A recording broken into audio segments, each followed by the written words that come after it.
ಶಕ್ತಿ ಇದೆ ಅವರಿಗೆ. ಅದರಿಂದಾಗಿ ಈ ಸಂಸ್ಥೆ ಕೂಡ ಒಳ್ಳೇದಾಗುತ್ತೆ. ಜೊತೆಗೆ ಈ ಸಂಸ್ಥೆಗಳು ಬೇಕಾಗಿತ್ತು ಮೈಸೂರಿಗೆ.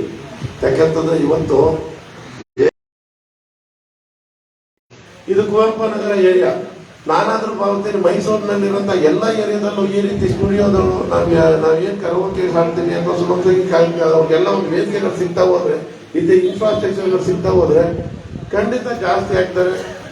ಎಲ್ಲರೂ ಕೂಡ ಈಗ ಇತ್ತೀಚೆಗೆ ಏನಾಗಿದೆ ಅಂತಂದ್ರೆ, ಏನೋ ಒಟ್ಟಿನಲ್ಲಿ ವೇದಿಕೆ ಆಡಬೇಕು, ಹಾಡಬೇಕು, ನಾವು ಸಂತೋಷ ಪಡಬೇಕು, ಅವ್ರ ಸಂತೋಷದಲ್ಲಿ ನಾವು ಭಾಗಿಯಾಗಬೇಕು. ಇದೆರಡು ಅನುಕೂಲ. ಕೇಳೋರ್ಗೂ ಸಂತೋಷ ಸಿಗುತ್ತೆ, ಹಾಡೋರ್ಗೂ ಸಂತೋಷ, ಹಾಡೋರ್ಗಂತೂ ಡಬಲ್ ಸಂತೋಷ ಸಿಗುತ್ತೆ. ಇಂಥದ್ದೊಂದು ವೇದಿಕೆ ಇವತ್ತು ಮೈಸೂರಿನಲ್ಲಿ ರೆಡಿಯಾಗಿದೆ. ಅವರ ನೇತೃತ್ವದಲ್ಲಿ ಮೊದಲನೇದಾಗಿ ಅವ್ರಿಗೆ ಶುಭಾಶಯಗಳನ್ನು ಹೇಳಿ ಅವ್ರಿಗೆ ಶುಭಾರಂಭವನ್ನ ಬಯಸ್ತೀನಿ. ಯಾಕಂದ್ರೆ ಅವ್ರಿಗಿರೋಂಥ ನೆಟ್ವರ್ಕ್ ಅಲ್ಲಿ ಖಂಡಿತ ಇದು ಒಂದು ರೀತಿ ಈ ಜಬೋಜೆಟ್ ಹಿಡ್ಕೊಂಡು ಹೋಗ್ತಾರೆ ಅವ್ರು ಮುಂದಕ್ಕೆ ಈ ಒಂದು ಸ್ಟುಡಿಯೋನ. ಜೊತೆಗೆ ನಮ್ಮ ಆಯುಬ್ ಖಾನ್ ಸಾಹೇಬ್ ಹೇಳೋದು ನಿಜಾನು ಕೂಡ ಅದು ಗಮನ ಇಟ್ಟು ಮನಸ್ಸಿಗೆ ತಗೊಳ್ಬೇಕಾದಂತಿದೆ. ನಾವು ಇದನ್ನ ಸುಗಮ ಸಂಗೀತ ನಮ್ಮ ಮಲ್ಲಿಕಾರ್ಜುನ ಸ್ವಾಮಿ ಅವರು ಹೇಳಿದಂಗೆ ಸುಗಮ ಸಂಗೀತ ಸಮ್ಮೇಳನ ಮಾಡಿದ್ದೆ ಮೈಸೂರಿನಲ್ಲಿ. ಸುಮಾರು 220 ಗಾಯಕರು ಅದ್ರಲ್ಲಿ ಭಾಗವಹಿಸಿದ್ರು. ನಮ್ಮ ಮೈಸೂರಿನ 19 ಜನ ಗಾಯಕರು ಕೂಡ ಭಾಗವಹಿಸಿದ್ರು. ಸುಮಾರು ಮೈಸೂರಿನವರೇ 100 ಜನ ವಾದ್ಯಗಾರರು ಭಾಗವಹಿಸಿದ್ರು. ಅದೇನ್ ಆಶ್ಚರ್ಯ ಅಂದ್ರೆ ನಮ್ಮವರು 18-19 ಜನ ಆ ಒಂದು 200 ಜನದಲ್ಲಿ ಹಾಡೋದ್ರಲ್ಲ, ಅವ್ರ ಹಾಡನ್ನ ಕೇಳ್ತಾ ಇದ್ರೆ ಇಡೀ ಕರ್ನಾಟಕದಿಂದ ಬಂದಂತ ಗಾಯಕರೆಲ್ಲ ಇಂತಿಂತ ಒಳ್ಳೊಳ್ಳೆ ಗಾಯಕರಿದ್ದಾರೆ ಮೈಸೂರಿನಲ್ಲಿ, ಇಷ್ಟು ಚೆನ್ನಾಗಿ ಆಡ್ತಾರ ಅಂತ ಬಾಯಿ ಬಿಟ್ಕೊಂಡು ಕೇಳ್ತಾ ಇದ್ರು.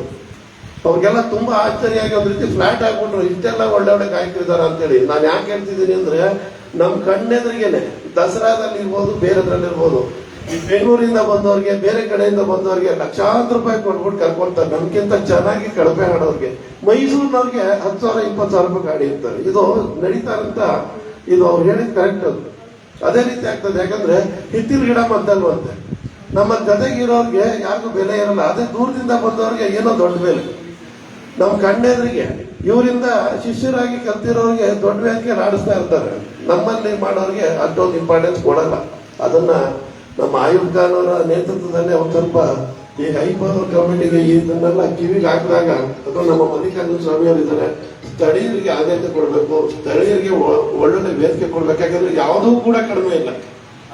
ನಾನೇ ನೋಡಿದ್ದೀನಿ ನಾದಬ್ರಹ್ಮದಲ್ಲಿ. ನಾನು ಯಾಕೆ ಹೆಚ್ಚು ಹೋಗ್ತೀನಿ ಅಂದ್ರೆ, ನಮ್ಮಲ್ಲಿ ಯಾವ ರೀತಿ ಇದ್ದಾರೆ ಪ್ರತಿಭೆಗಳು, ಯಾವ ರೀತಿ ಹಾಡ್ತಾರೆ ಅಂತೇಳಿ, ಎಷ್ಟು ಚೆನ್ನಾಗಿರೋ ಪ್ರತಿಭೆ, ಎಷ್ಟೆಷ್ಟು ಒಳ್ಳೇದು ಹಾಡ್ತಾರೆ ಅಂತಂದ್ರೆ, ಅಲ್ಲಿ ಹೋಗಿ ನಾವು ಈ ಕೆಲವು ಕಡೆ ಅಂತೂ ದೊಡ್ಡ ದೊಡ್ಡ ಕಲಾವಿದರು ಕಲಿಸ್ತೀವಿ. ಅವರು ಈ ಸಾಂಗ್ ಹಾಕ್ಬಿಟ್ಟು ಲಿಪ್ ಮೂವ್ಮೆಂಟ್ ಮಾಡ್ತಾ ಇರ್ತಾರೆ, ಅದಕ್ಕೂ ಕೂಡ ಜನ ತಪ್ಪಾಳೆ ತರ್ತಾರೆ. ನನಗೆ ಆಶ್ಚರ್ಯ ಆಗೋಯ್ತು, ಲಿಪ್ ಮೂವ್ಮೆಂಟ್ ಮಾಡಕ್ಕೆ ನಾವು ವೇದಿಕೆಯನ್ನ ಲಕ್ಷಾಂತರ ರೂಪಾಯಿ ಕೊಟ್ಟು ಕಲಿಸ್ಬೇಕಂತೇಳಿ. ಅದು ಕೂಡ ಆಗಿರೋದು ನೋಡಿದ್ವಿ ನಾವು ಯುವ ಸಂಪ್ರದಾಯದಲ್ಲಿ. ಅಂತ ಇದ್ರ ಕಡೆ ನಮ್ಮವ್ರಿಗೆ ಅದಕ್ಕೆ ಅವಕಾಶ ಕೊಡಿ, ನಮ್ಮವ್ರಿಗೆ ಹೆಚ್ಚು ಸಂಭಾವನೆಗಳನ್ನ ಕೊಡಿ.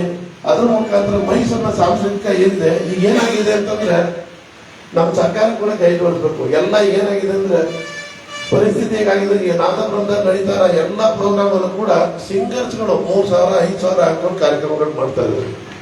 ಯಾರು ಕೂಡ ಬೇರೆಯವ್ರಿಗೆ ತಗೊಳ್ಳಲ್ಲ, ಅವ್ರವ್ರಿಗೆ ತಗೊಂಡು ಮಾಡ್ತಾ ಇರೋಂಥದ್ದು. ಇದಕ್ಕೆ ಸರಿಯಾದ ಪೋಷಣೆ ಕೂಡ ಏನು ಕೇಳ್ತಾ ಇಲ್ಲ ನಮ್ಗೆ. ಸ್ಥಳೀಯರಿಗೆ ಆದಷ್ಟು ಕೂಡ ಹೆಚ್ಚು ಆಗುತ್ತೆ. ಈಗಾಗಲೇ ಸಂಸ್ಕೃತಿ, ಕರ್ನಾಟಕ ಸಂಸ್ಕೃತಿ ಇಲಾಖೆಯಿಂದ 60% 40% ಅಂತ ಮಾಡ್ಕೊಂಡಿದ್ದಾರೆ. ನಮ್ಮ ಮೈಸೂರಿಗೆ 60%, ಬೇರೆ ಕಡೆ 40% ಅಂತೇಳಿ. ಅದನ್ನ ಸರಿಯಾದ ರೀತಿಯಲ್ಲಿ ಎಲ್ಲರೂ ಬರಲಿ, ಎಲ್ಲ ಕಡೆಯಿಂದ ಅವಕಾಶ ಕೊಡ್ಲಿ, ಎಲ್ಲರೂ ಕೂಡ ಬರಲಿ.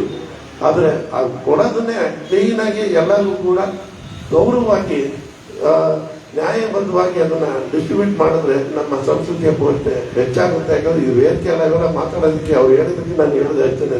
ಯಾಕಂದ್ರೆ ಆಮೇಲೆ ನನಗೂ ಬಂದೋಗುತ್ತೆ ಹೇಳೋದಕ್ಕೆ. ಈ ಅವಕಾಶ ಕೊಟ್ಟಂತ ನಮ್ಮ ಅರುಣಾ ಕ್ರಿಯೇಷನ್ಸ್